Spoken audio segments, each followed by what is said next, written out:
नमस्कार. हिंदुस्थान पोस्टमध्ये आपलं मनपूर्वक स्वागत. आज आपण स्वातंत्र्यवीर सावरकर राष्ट्रीय स्मारकाच्या सावरकर स्टुडिओजमध्ये निमंत्रित केलं आहे.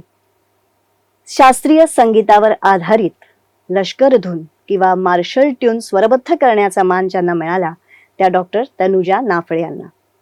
तनुजाताई, आपलं हिंदुस्थान पोस्टमध्ये मनपूर्वक स्वागत. नमस्कार, धन्यवाद.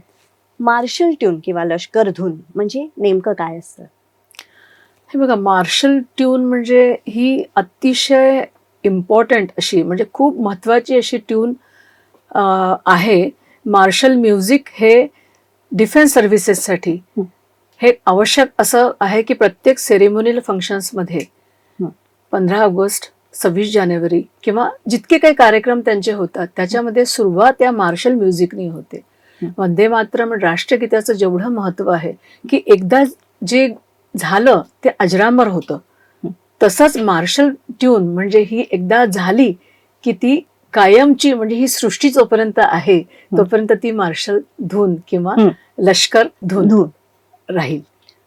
आतापर्यंत सगळ्या आपण ज्या बघतो ऐकल्या त्या सगळ्या ब्रिटिश कालीन तेच संगीत, त्यांचंच संगीत.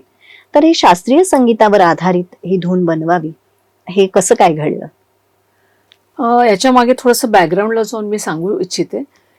आपल्याला सगळ्यांनाच माहिती आहे की जी आर्मी किंवा डिफेन्स सर्व्हिसेसमध्ये जी काही पद्धत आहे ते ब्रिटिश काळापासून जी काही चालत आलेली आहे तसंच आजवर ते कॅरी फॉरवर्ड करत आलेले आहे. त्यामुळे संगीत देखील तिथे तसंच आहे. म्हणजे त्यांचे बँड्स असतात, त्यांचे जे वाद्य आहे ते पण वेस्टर्नाइज आहे आणि त्यांचं त्या वाद्यांच्या बरोबर त्यांचं वेस्टर्न म्युझिकच्या अंतर्गत त्यांचं ट्रेनिंग झालेलं असतं आणि ह्या कल्चरल कोट्यातून ह्यांचं सिलेक्शन झालेलं असतं आणि त्यांचं नंतर मग पचमढी स्कूल ऑफ म्युझिक जे आर्मीचं तिथे शिकवल्या जातं, वाजवणं शिकवलं जातं किंवा म्युझिक कसं बनवायचं ते शिकवलं जातं, पण ते सगळं काही वेस्टर्नाइज आहे. त्याच्यामुळे त्यांचं जे ट्रेनिंग झालेलं असतं ते वेस्टर्नाइज झालेलं असतं. पण असं झालं की 2016 मध्ये महार रेजिमेंटची प्लॅटिनम जुबली त्यांनी ठरवली होती. तर त्या प्लॅटिनम जुबलीच्या अंतर्गत मेजर जनरल मनोज ओक ह्यांची एक मनशा होती किंवा यांची विजन होती की ह्या 75 वर्षाचा इतिहास आपण रचला पाहिजे. कारण पूर्वीचे ज्या ट्यून्स व्हायच्या किंवा जे गीतं व्हायचे ते ब्रिटिश काळातले त्या पद्धतीचे किंवा त्या धर्तीवर व्हायचे. म्हणजे आपल्या भारतीयांनी सुद्धा ती गाणी कंपोज केली, पण त्याच पठडीतले ते गाणे ठरले. तर त्यांना असं वाटलं की हा 75 वर्षात जे काही आपल्या सैनिकांनी शौर्य मिळवलेलं आहे किंवा जे काही आपण त्यांना घालवले आहे, तर ते चांगले सॅक्रिफायसेस त्यांचे जे आहेत ते आपण एका गीताच्या रूपामध्ये कंपोज केलं पाहिजे, त्याला संगीतबद्ध केलं पाहिजे. कारण कुठेही काय माहितीये का, संगीत हे मनात आणि हृदयात रुजतं. आणि शेवटी त्याचं मार्शल म्युझिकचा उद्देश काय आहे की सैनिकांमध्ये, प्रत्येक आर्मीच्या एका ऑफिसरमध्ये आणि सैनिकांमध्ये पॅट्रिऑटिझम जागृत करणं. कारण लढाईच्या मैदानावर त्यांना खूप इन्स्पायरिंग असं पाहिजे असतं की नाही, आपण लढूया आणि जिंकूया. तर ते उद्देश मार्शल म्युझिकचं असतं. तर त्यावेळेस त्यांना असं वाटलं की आपण हे संगीतबद्ध करावं. पण तेव्हा ते गाणं माझ्याकडे त्यांनी कंपोज करायला विचारलं. पण हे शब्दबद्ध कोणी केलं? ते शब्दबद्ध ब्रिगेडियर विवेक सोहेल जे महार रेजिमेंटचेच रिटायर्ड ऑफिसर आहे, त्यांनी ते संगीतबद्ध केलं. शब्दबद्ध केलं. शब्दबद्ध केलं. आणि शब्दबद्ध केलं म्हणजे ते सगळं, म्हणजे महार रेजिमेंट ते जगले ना, म्हणजे त्यांना एक एक गोष्ट माहिती आहे की सैनिकांचं किती आर्तता आहे, किती त्यांची शूरवीरता आहे, जे काही शौर्य आहे ते सगळं त्यांना माहिती असल्यामुळे त्यांनी ते रचलं. सुंदर 3 कडव्याचं गाणं रचलं त्यांनी. नंतर जेव्हा संगीतबद्ध करायची वेळ आली तर तेव्हा मेजर जनरल मनोज ओक यांनी मला कॉन्टॅक्ट केला आणि त्यांनी थोडी माहिती काढली की म्हणजे कोण हे चांगलं करू शकतं. कारण संगीतबद्ध करणं नुसता एवढाच उद्देश नव्हता, तर त्यांना मेंटोरिंग पण करायचं होतं, त्यांना शिकवायचं सुद्धा होतं. आणि कुठेतरी त्यांना असं वाटलं की एक कुठलं तरी माइलस्टोन काम झालं पाहिजे की जेणेकरून येणारी जी पिढी आहे ती इन्स्पायर झाली पाहिजे, मोटिवेटेड असली पाहिजे. तर असं सगळं हे आलं, मग माझ्याकडे ते गाणं आलं. हं. आणि त्या दरम्यान माझे भरपूर कॉन्सर्ट्स म्हणजे होते, लाईनअप झालेले होते. हं. पण मी त्यांना म्हटलं की मी नक्की करेन, कारण ही माझ्यासाठी खूप मोठी संधी होती. चालून आलेली संधी होती की काहीतरी मला चांगलं देशासाठी किंवा आपल्या सैनिकांसाठी करायची संधी होती. तर मी त्यांना ताबडतोब म्हटलं की नक्की मी हे करेन. हं. मग त्यांनी मला गाणं पाठवलं. मग गाणं पाठवलं म्हणजे गाणं कुठे आपल्याला कंपोज जेव्हा करायचं असतं तेव्हा ते तेव्हाच खूप चांगलं कंपोज होतं की जेव्हा आपल्याला ती कविता आत्मसात होते. मग मी ब्रिगेडियर विवेक सोहेल यांच्याशी जवळजवळ 5-6दा चर्चा केली. हं. प्रत्येक शब्दाचा भावार्थ, प्रत्येक शब्दाची आर्थता किंवा अर्थ ते समजून घेतला, त्याची भूमिका समजून घेतली. मग ते माझं मनन चिंतन त्या सगळ्या गाण्यावर होऊ लागलं. आणि नंतर उत्स्फूर्त धून, त्याची क्रॉस लाईन, त्याचं ध्रुवपद मला सुचलं. आणि मग ते मी कंपोजिशन बनवायला सुरुवात केली. थोड्याशा ओळी सांगाल त्या काव्याच्या? देश को आँच न आने दी, रौंदा अरी को बार बार. देश को आँच न आने दे, रौंदा अरी को बार बार. आता हे तुम्ही संगीतबद्ध केलं, तर हे शिकवायचं जे होतं त्या बँडला, ते किती जण असतात त्याच्यामध्ये, ते कसं शिकवलं? जेव्हा मेजर जनरल मनोज ओकांनी मला सांगितलं की हे कंपोजिशन तुम्ही बनवा, पण तेव्हा त्यांनी म्हटलं की हे मी सांगतोय म्हणून ते अप्रूव्ह होईल असं नाही, त्याची कमिटी बसेल. मग मी ते संगीतबद्ध केलं. माझ्याच सिनियर विद्यार्थ्यांकडनं मी ते गाऊन घेतलं. एका सीडीमध्ये त्याचं म्युझिक बनवलं, त्याची अरेंजमेंट केली आणि नंतर सीडीच्या फॉर्ममध्ये मी ती मीटिंग ठरली आणि त्या मीटिंगमध्ये मी ते गाणं घेऊन गेले. आणि त्यांचा एक उद्देश असाही होता की तुम्हाला हे गाणं शिकवायचं आहे, तो तुम्ही कसं शिकवाल. पण कुठलंही संगीत इतकं प्रचंड मोठं असतं की ते आपल्याला लगेच शिकवता येत नाही असं. पण तरी त्या सीडीच्या फॉर्ममध्ये जे काही मी नेलं होतं तर त्यांना ते ऐकवलं आणि तिथे जेवढे काही टॉपमोस्ट ऑफिसर्स होते तर त्यांनी ते अप्रूव्ह केलं. त्यांना खूप आवडलं, कारण ते म्युझिक, ते जे संगीतबद्ध केले होते एक एक शब्द, तर त्याच्यामध्ये इतकं सुंदर त्यांना ते आवडलं आणि इन्स्पायरिंग वाटलं की त्यांनी ताबडतोब म्हटलं की तुम्ही हे या बँड मेंबर्सना शिकवायला सुरुवात करा. हे तुम्ही महार रेजिमेंटसाठी पहिल्यांदा केलं? हां, महार रेजिमेंटसाठी. मग महार रेजिमेंटसाठी मग मी शिकवायला जात असत. आता ह्या प्रोजेक्टच्या मध्ये भरपूर चॅलेंजेस होते, कारण मला मी धून कंपोज केली शास्त्रीय संगीत आणि वेस्टर्न म्युझिकच्या कॉम्बिनेशननी. कारण आपली शास्त्रीय संगीत म्हणजे आपला वारसा आहे, आपलं हेरिटेज आहे, हे आपण जपलं पाहिजे. आणि त्याच्यातली जी मेलोडी आहे ती मेलोडी कुठेतरी मनामध्ये, हृदयामध्ये, मस्तिष्कमध्ये इतका काही प्रभाव सोडून जाते. आणि शेवटी उद्देश काय होता, मार्शल म्युझिकचा उद्देश इन्स्पायरिंगच असला पाहिजे. आणि वेस्टर्न म्युझिक हे रिदमिक असतं, तर दोन्हीचं सुंदर कॉम्बिनेशन केलं. आता त्यांना शिकवायची वेळ आली तेव्हा शिकवताना एक तर क्लासिकल म्युझिक, आपले सूर त्या वेस्टर्नाइज इन्स्ट्रुमेंट्स मधनं काढून घ्यायचे, ते खूप मोठं चॅलेंज होतं.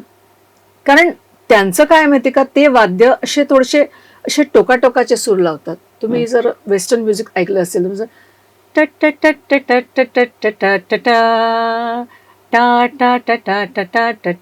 आता याच्यामध्ये मेलोडी काढायची, आपली मींड, आपल्या मुरकी किंवा असं काही खूप असं छान भावना प्रदान काढायचंय त्याच्यामधनं. पण त्याच्यामध्ये मी सगळा प्रवास तो शोधून काढला की मला कसं त्याच्यात शिरता येईल आणि कसं आपल्याला हे करता येईल. सेक्सोफोन आहे, त्यांचे वाद्य सुद्धा ट्रम्बून, ट्रम्पेट, नंतर मग पिकोलो, बासून असे वाद्य असतात. आपले नॉर्मल हार्मोनियम, तबला वगैरे नसतं. तर ह्या वाद्यातून मी ते सगळं करून घेतलं. खूप मोठा चॅलेंज होता, पण ईश्वराच्या शक्ती पुढे म्हणजे तिथूनच चालून हे मला प्रोजेक्ट मिळालं होतं. आणि ते सगळं छान झालं. आणि नंतर मग त्यांना शिकवायला लागले. शिकवताना त्यांना खूप अडचणी गेल्या. मग जसं जसं त्यांना यायला लागलं, म्युझिशियन जो असतो त्याला परफेक्शन यायला लागलं ना की त्याला खूप इंटरेस्ट, आनंद वाटतो. तर त्यांच्यामध्ये जे परफेक्शन यायला लागलं आणि त्यांना जेव्हा जेव्हा यायला लागलं ते, तर त्यांना खूप आनंद व्हायला लागला. म्हणजे अक्षरशः जसं आपण शास्त्रीय संगीतामध्ये कसं 1 to 1 बसून गुरु शिष्य परंपरेने आपण शिकवतो, तसं एकेका म्युझिशियनला मी आपल्या समोर बसून एक एक जागा अशी घोटून घेतली. मग ती 100दा. मग त्यांना मी सांगायची की तुम्ही हे रात्रभर, म्हणजे मी 2-2 दिवसासाठी जायचे, कारण मी स्वतः एका महाविद्यालयाला प्रोफेसर होते आणि मला तेवढं अगदी तिथे राहून जमत नव्हतं. तर 2 दिवसाचं मी 15 दिवसांनी जायचं. मग 2 दिवसामध्ये दिवस रात्र त्यांच्याकडनं प्रॅक्टिस करून घ्यायची. मग त्यांना ते आणखीन त्यांचे सिनियर मेंबर्स होते, त्यांना सांगायचे की तुम्ही हे प्रॅक्टिस घ्या, मला व्हिडिओज पाठवा, मला काही वाटलं तर मी तुम्हीच मी सांगेन. तर असं करता करता ते 5 महिने आम्ही त्याच्यावरती मेहनत घेतली. सुरुवातीला सगळ्यांना वाटलं की ते जमणार नाही, कारण हे कठीण आहे. कारण तिन्ही कडव्यांचे जे अंतरे आहे ते वेगळ्या वेगळ्या सुरापासून उठत होते आणि थोडेसे कठीण होते. म्हणजे अगदी सोपं नाही. ब्रिटिश काळातल्या ज्या धून तुम्ही जर ऐकल्या ना तर त्या अशा एकसारख्या असतात. त्याच्यामध्ये असं खूप असं वेगळं वेगळं नसतं. पण आपलं जे संगीत आहे त्याच्यामध्ये खूप काही स्कोप आहे करण्याचा. तो त्या शब्दाप्रमाणे जे काही मी कंपोज केलं तर ते खूप सुंदर असं झालं आणि मग ते त्यांना यायला लागलं. मग प्लॅटिनम जुबलीचं जी डेट होती ते 6 नोव्हेंबर 2016. तेव्हा जवळजवळ सागरला कॅन्टोन्मेंट आहे महारेजिमेंटचं आणि तिथे 7,000 सैनिक ऑफिसर्स त्या कार्यक्रमाला होते. जनरल विपिन रावत पण त्या chief of the army staff ते पण आले होते. पण त्या प्रेझेंटेशनच्या दिवशी ते नव्हते. पण ते प्रेझेंटेशन इतकं अप्रतिम झालं, इतकं ॲक्युरेसीमध्ये झालं आणि खूप सुंदर. त्यांना सगळ्यांना ती चाल खूप आवडली आणि ऐकताच त्यांना असं वाटलं की हे खूप छान आहे.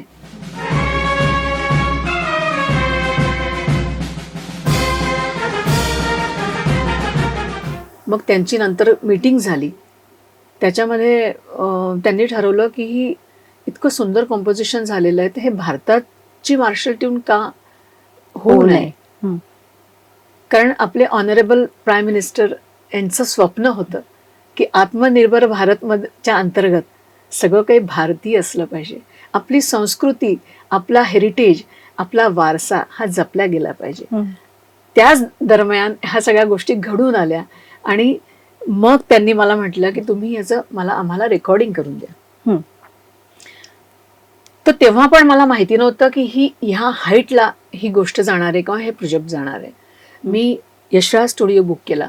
नंतर मग सगळ्यांची प्रॅक्टिस अजून वाढवली. 36 जण असतात ना त्या 36 जण बँडमध्ये असतात. म्हणजे वेगवेगळे असते. कोणी 36 कुठल्या तरी रेजिमेंटमध्ये 36 असतात, कुठल्या तरी रेजिमेंटमध्ये 41 असतात, कधी 56 असतात. असा तो ग्रुप असतो. महारेजिमेंटचा जो ग्रुप होता तो 36 लोकांचा होता आणि सगळे हुशार होते. काही नवीन होते, मुलं होते, काही सिनियर मेंबर्स होते, सगळे एक्सपर्ट्स होते. पण हे कंपोजिशन कसं वेगळं होतं त्याच्यामुळे त्यांना थोडंसं शिकवायला किंवा शिकायला थोडी अडचण गेली. पण तरी छान त्यांनी केलं आणि चांगलं त्यांनी प्रतिसाद दिला. आता रेकॉर्डिंग करताना कसं आपण जेव्हा लाईव्ह रेकॉर्डिंग, कारण आता कसं ट्रॅक रेकॉर्डिंग होतं, पण 36 लोकांचं ट्रॅक रेकॉर्डिंग तर शक्यच नाही ना. मला लाईव्ह रेकॉर्डिंगच करायचं होतं. मग मी अजून प्रॅक्टिस त्यांची वाढवली. मग एकेकाकडून जास्त प्रॅक्टिस करून, कारण की मी किती दिवसात ते रेकॉर्डिंग करू शकेन असा सुद्धा प्रश्न मला तेव्हा पडला की जरासं चूक झालं तर पुन्हा री रेकॉर्डिंग करणं वगैरे. पण तरीही प्रॅक्टिस इतक्या ॲक्युरेसीनी झाली होती, इतक्या मेहनतीने त्यांनी आत्मसात केलं होतं आणि त्याच्यावरती माझ्यानंतर सुद्धा त्यांनी ती प्रॅक्टिस कायम ठेवली. यशराज स्टुडिओमध्ये 2 दिवसाचा आम्ही स्टुडिओ बुक केला होता. पण आश्चर्य वाटेल की अवघ्या 5 टेक आम्ही घेतले आणि ते सगळे परफेक्ट होते. अरे वा, सगळे परफेक्ट होते. सैनिकी शिस्त. सैनिकी शिस्त. आणि आपण त्यांची शिस्त म्हणजे अशी की आपण सांगितलं ना ते करायचं.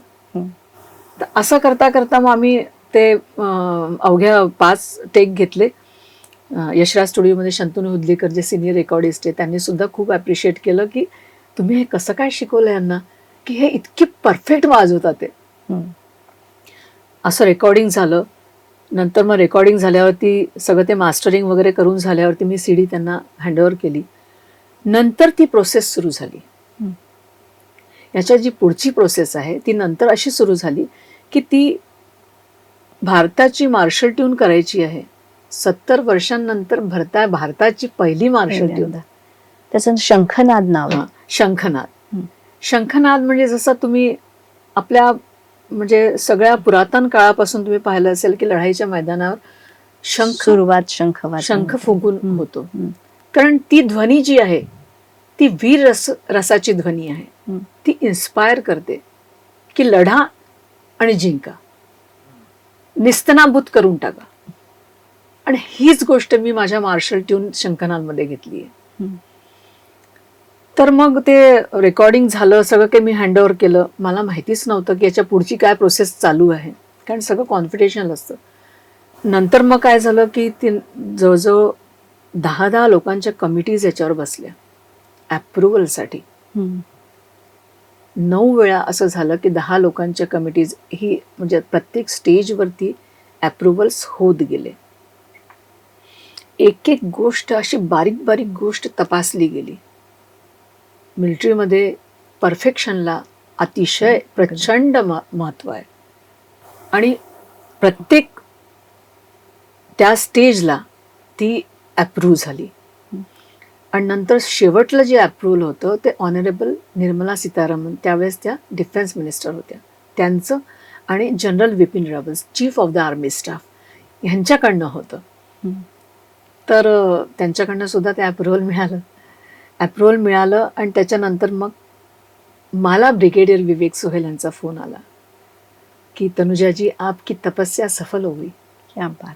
अक्षरशः मंजिरीताई, मी सांगू नाही शकत की त्यावेळेस माझ्या हृदयात काय झालं असेल. खरंच. मला कल्पनाच नाही की माझी ही काही तपस्या आहे जी इतक्या हाईटला जाईल. मी निस्वार्थ भावनेनी आणि झोकून देण्याची एक माझी जी काही वृत्ती आहे की मला काही करायचं असलं की मी कुठे कॉम्प्रोमाइज करतच नाही.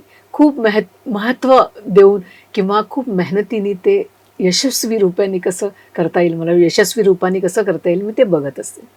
तर ते ऐकून मग त्यांनी मला सांगितलं की 7 ऑक्टोबर 2018 रोजी ही मार्शल ट्यून माणिकशहा सेंटर दिल्ली इथे जनरल बिपिन रावत यांच्या chief of the army staff यांच्या हातून ती देशाला समर्पित होणार आहे. अरे वा. आणि तेव्हा तुम्हाला सुद्धा सगळ्यांना इन्व्हाइट, मला माझ्या परिवाराला सगळ्यांना इन्व्हाइट केलं प्रॉपरली, अगदी ऑनर देऊन.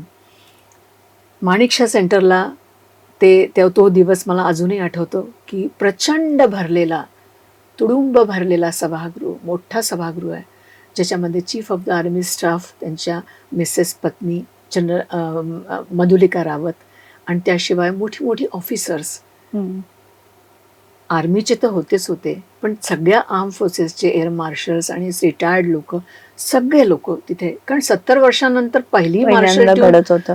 लॉन्च करणं म्हणजे हे खूप मोठी देशाची घडामोड होती. आणि मग ती आधी CD त्याची रिलीज झाली, जी CD आम्ही केलेली होती ती रिलीज झाली. रिलीज झाल्यावरती त्याच्यानंतर मग त्यांनी ताम्रपत्र देऊन माझा सत्कार केला. वा. आणि या कामाबद्दल त्यांनी मला खूप ब्लेसिंग्स दिले आणि खूप मोठी गोष्ट देशासाठी आणि आर्मीसाठी आणि डिफेन्स सर्व्हिसेससाठी केलेली आहे असं त्यांनी वारंवार ते उल्लेख केला. त्याशिवाय नंतर लाईव्ह प्रेझेंटेशन झालं.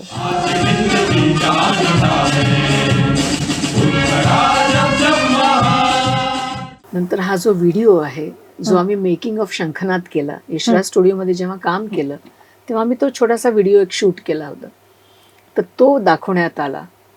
नंतर कसं मेजर जनरल मनोज ओक त्यांचं जे विजन होती तर त्यांनी हे काम मार्गी लावलं. नंतर मग ते रिटायर्ड झाले. मग ह्या कामाला जनरल सुधाकरजी त्यांनी पुढे नेलं.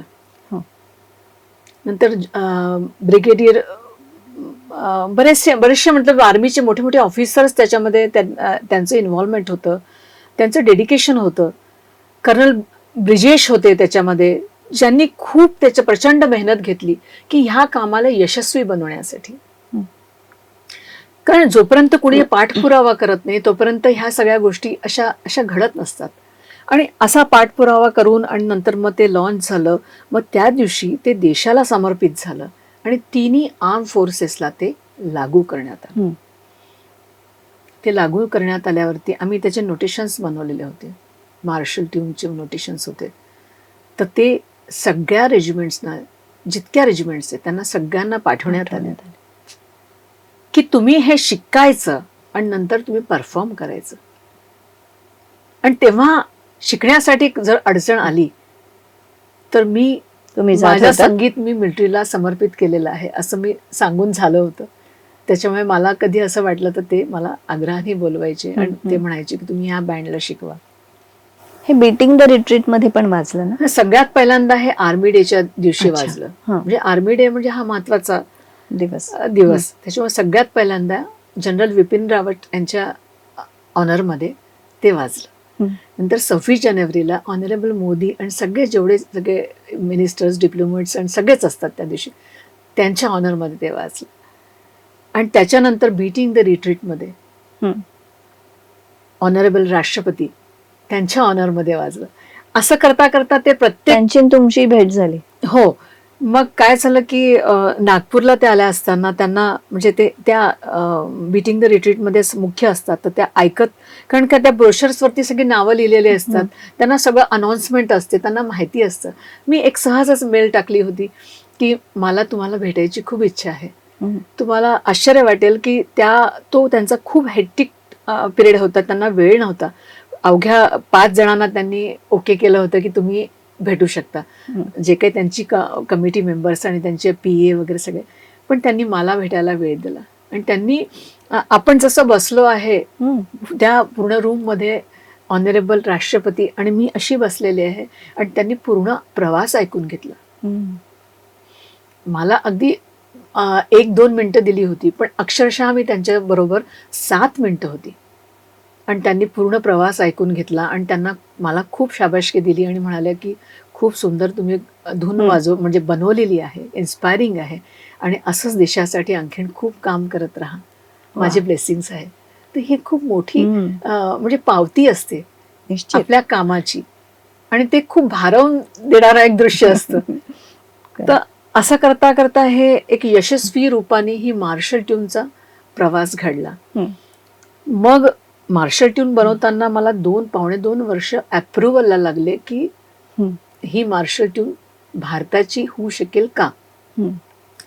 नंतर मग त्यांचा विश्वास माझ्यावर एवढा बसला की मग जनरल विपिन रावत ते म्हणायचे की नाही, ह्यांना कुठलंही काम दिलं की ह्या परफेक्टली करतात आणि you are the part of the army, असं ते नेहमी म्हणायचे. म्हणजे ही माझ्यासाठी खूप मोठी कॉम्प्लिमेंट आहे, कारण तुमचं जे काम आहे ते मिलिटरीच्या डिसिप्लिन मध्येच असतं.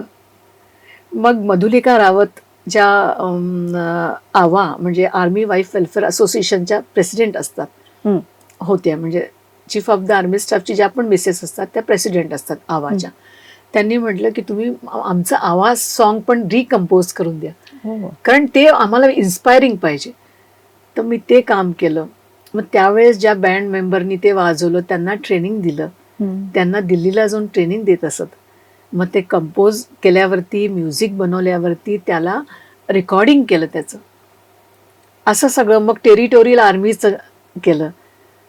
नंतर मागच्याच वर्षी अग्निवीरचं एक गाणं माझ्याकडे आलं होतं, तर ते मी कंपोज केलं. ते मागच्या वर्षी 26 जानेवारीला लॉन्च झालं.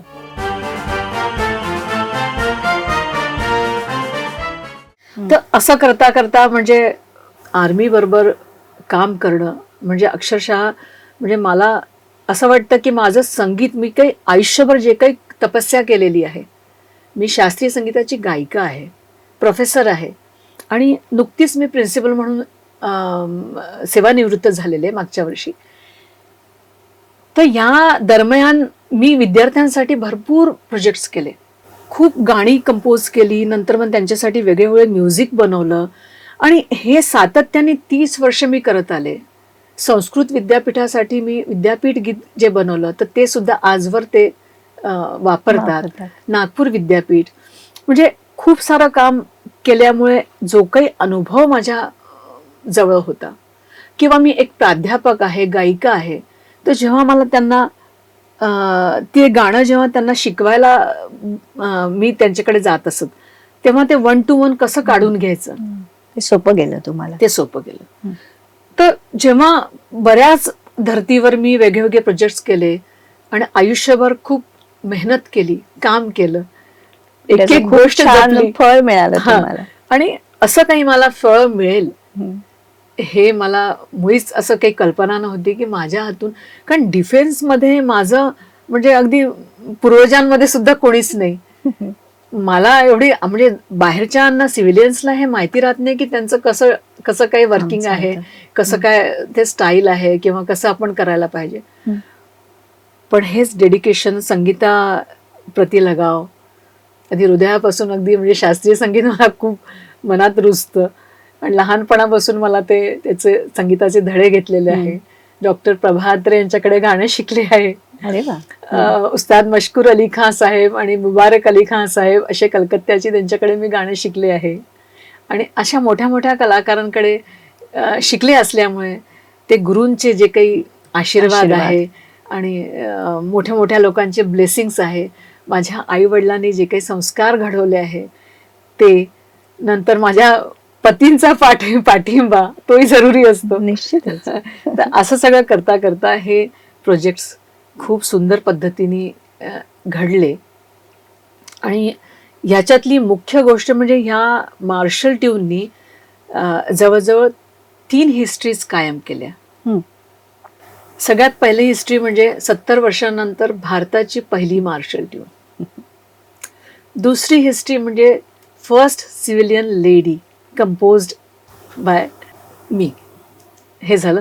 तिसरी हिस्ट्री म्हणजे पहिली लेडी कंपोजर.